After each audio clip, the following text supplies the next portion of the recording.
আমরা সকলেই পেহেলগাঁও জঙ্গি হামলার ঘটনা শুনেছি। আজও সেই ঘটনা মনে পড়লে গায়ে কাঁটা দিয়ে ওঠে। কীরকম নির্মমভাবে আমাদের ভারতীয়দের হত্যা করা হয়েছিল।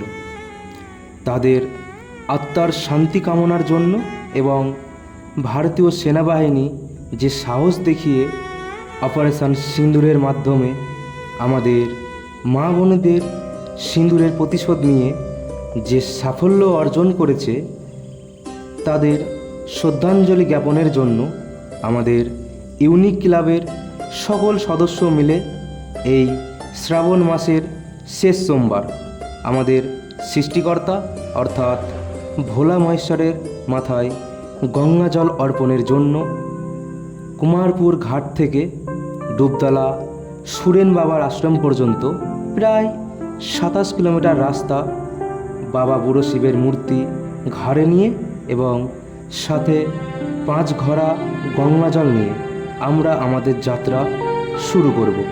আপনাদের সকলের উপস্থিতি ও আশীর্বাদ আমাদের কাম্য।